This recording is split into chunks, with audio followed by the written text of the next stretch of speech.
पढ़ने से समझदारी नहीं पैदा होती सर, होती ही नहीं।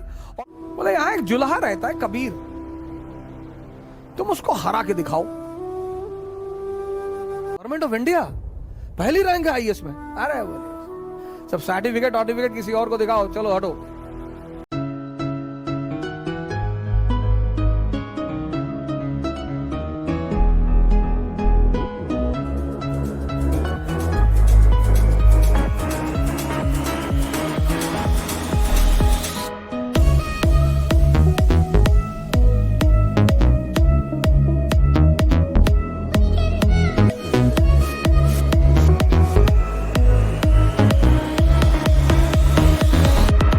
पढ़ने से समझदारी नहीं पैदा होती सर, होती ही नहीं। और व्यक्ति समझदारी से महान बनता है, पढ़ने से नहीं बनता। एक कहानी सुनाता हूं आपको, कबीर दास जी की कहानी, बड़ी फेमस कहानी सर। बनारस के एक बहुत बड़े विद्वान थे पंडित देवदत्त। शास्त्रार्थ किया, पूरे भारत के विद्वानों को हरा कर लौट कर आए पंडित देवदत्त।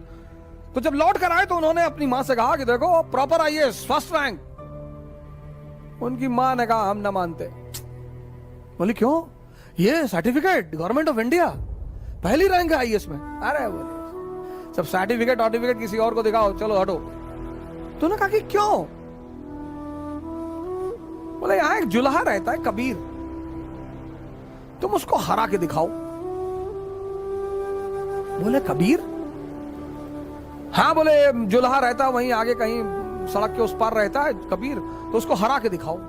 अरे बोले जुल्हा अभी हरा के आते हैं। गए कबीर के घर। ज्ञानी को बड़ा ताव होता है, मैं बड़े लोगों से मिला हूं कि I am from Oxford university, I have done my research from Oxford university. अरे तो खुदा थोड़ी हो, बड़े सारे ऑक्सफोर्ड यूनिवर्सिटी से पढ़ के आए। सुबह बोलते ना कि my uncle lives in Canada. अच्छा, तो कनाडा में बहुत सारे चपरासी भी हैं। हर आदमी कनाडा में इंडस्ट्रियलिस्ट थोड़ी है। अहंकार, हम ये हैं हम वो हैं। पंडित जी पहुंचे कबीर के घर, लगे दरवाजा नॉक करने। अहंकारी बड़ा उत्तेजना में रहता है कि मैं कौन? गजोधर सिंह।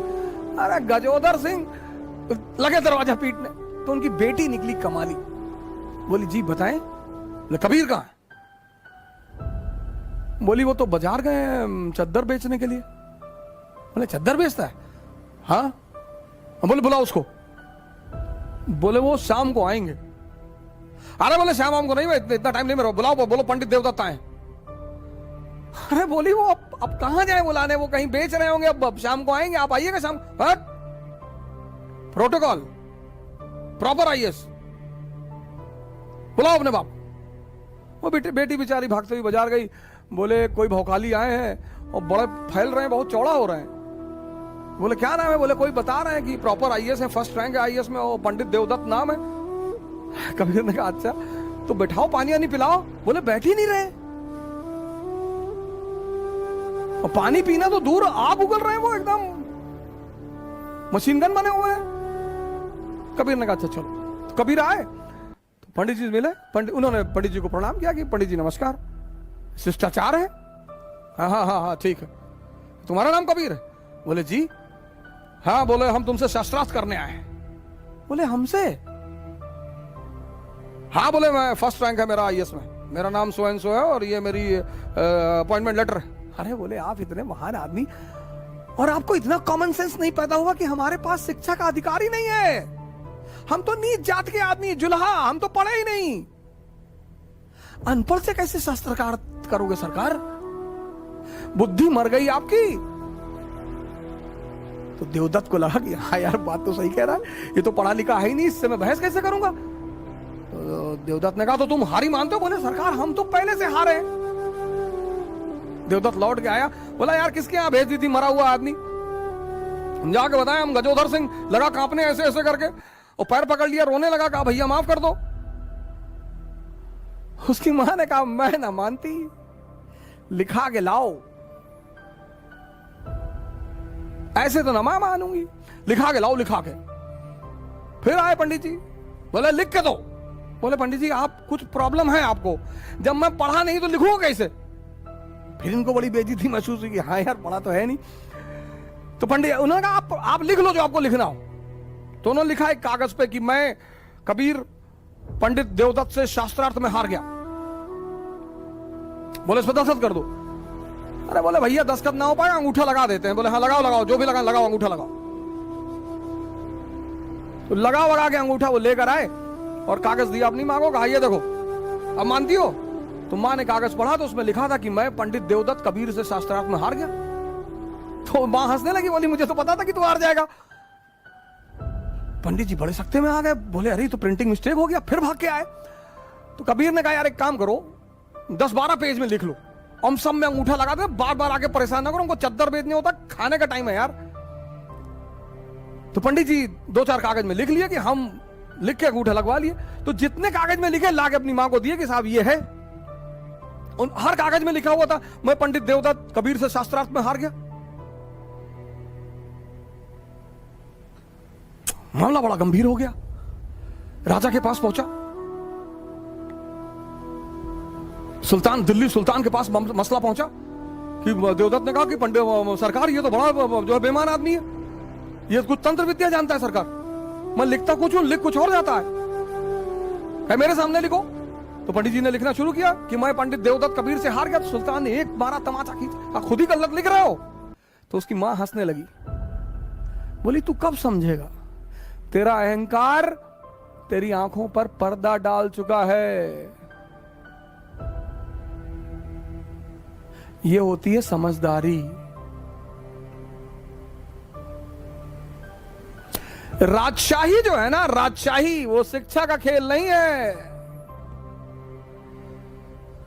राजशाही शिक्षा का खेल नहीं है। शिक्षा इंफॉर्मेशन देती है बस। शिक्षा कभी पंडित जवाहरलाल नेहरू के शिक्षा की बात होती है? नहीं, ऑक्सफोर्ड से पढ़े थे बस। उनसे ज्यादा ज्ञानी थे वीडी सावरकर, अंबेडकर, बोस। लेकिन पंडित नेहरू भारत के और विश्व के एक सफलतम नेताओं में से एक हैं। क्यों? समझदारी है।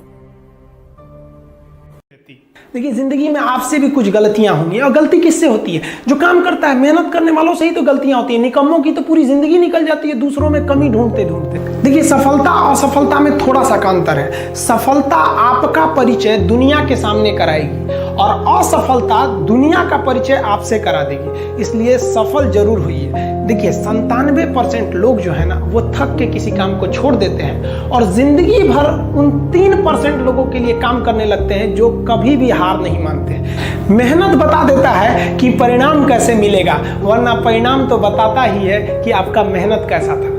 कुछ लोगों को लगता है कि उनके पिताजी बहुत पहुंच वाले हैं, दादाजी बहुत पहुंच वाले हैं, तो उनकी बदौलत हमें कोई काम मिल जाएगा, कोई जॉब मिल जाएगा। तो कोई ये बहुत बड़ी बात नहीं है। पहचान से मिला काम बहुत देर तक नहीं रहती है, लेकिन काम से मिलने वाली पहचान आजीवन।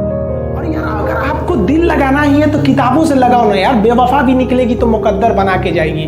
दिन ना सबके लिए 24 घंटा का होता है। ऐसा नहीं है कि आपको अलग से वक्त मिलेगा, लेकिन इसी 24 घंटे में किसी को प्यार करके पति बनने का शौक है तो किसी को मेहनत करके करोड़पति बनने का शौक है। तो आप डिसाइड करिए आपको क्या बनना है, क्योंकि बरसों बाद जब लोग ये मिलेंगे ना आपसे तो ये नहीं पूछेंगे कि कितनी गर्लफ्रेंड है, लोग पूछेंगे कमाता कितना है, हैसियत कितनी है तुम्हारी। ये दुनिया का उसूल है कि लोग कभी भी आपसे खैरियत नहीं आपकी हैसियत पूछते हैं। लोग एक दूसरे से वादा करते हैं कि तुम्हारा जिंदगी भर साथ निभाएंगे, कोई किसी का साथ नहीं निभाता है। लोग अर्थी और जनाजा भी ले जाते हैं ना 2 कदम, तो कंधे बदल बदल के ले जाते हैं, जबकि पता है कि आखिरी मुलाकात है। और लोग यहाँ कंधा बदल बदल के ले जा रहे हैं और लोग वादे कर रहे हैं कि जिंदगी भर साथ निभाएंगे, कोई साथ नहीं निभाता है। हम आप सब लड़का लड़की से कहना चाहेंगे कि अभी वक्त है, अभी सर झुका के पढ़ लीजिए।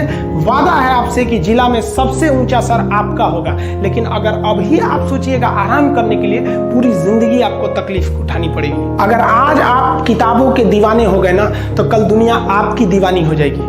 किसी ड्रीम गर्ल के लिए ना अपने माँ बाप के ड्रीम को कभी नहीं छोड़ना चाहिए। आप लोग जो सोचते हैं ना इधर उधर वो खुशी तो आप लोगों ने कभी देखा ही नहीं। कोई स्टूडेंट अभी तक खुशी नहीं देखा। हम आपको व्यक्तिगत बताते हैं। देखिए खुशी कब मिलेगी आपको? जिस दिन आपको जॉब मिलेगा ना, और जो पहली सैलरी मिलेगी वो भी नहीं खुशी है। जब आप अपनी पहली सैलरी ले जाके अपनी माँ के हाथों में देंगे ना तो आपकी आंखों में आंसू होगा।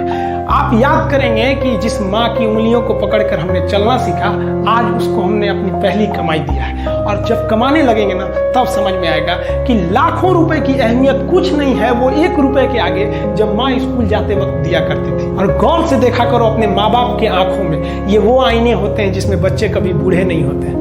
देखिए, जीवन में ना अपने अंदर से अहंकार बिल्कुल निकाल दीजिएगा। अहंकार बहुत ही खराब चीज है। कहते हैं कि अहंकार में इंसान को इंसान नहीं दिखता, छत पे चढ़ जाओ तो खुद का मकान नहीं दिखता। अहंकार नहीं करना चाहिए। छत को बहुत गुरूर था छत होने का, 1 मंजिल और बनी और छत फर्श हो गया। अहंकार कभी नहीं कीजिएगा। तूफान ज्यादा होती है तो कश्ती डूब जाती है, और घमंड ज्यादा हो जाती है तो हस्ती डूब जाती है। जिस दिन आपको घमंड होने लगे ना अपने आप के ऊपर कि हम बहुत बड़े हो गए हैं, हम बहुत पढ़ लिए हैं, हम बहुत सक्सेसफुल मैन हो गए, हम बहुत बड़े बिजनेसमैन, हम बहुत, मतलब जिस दिन आपको घमंड हो गया ना, उस दिन आप शमशान घाट में जाके देखिएगा, आपसे नायाब लोग, आपसे अच्छे लोग वहां खाक बन गए।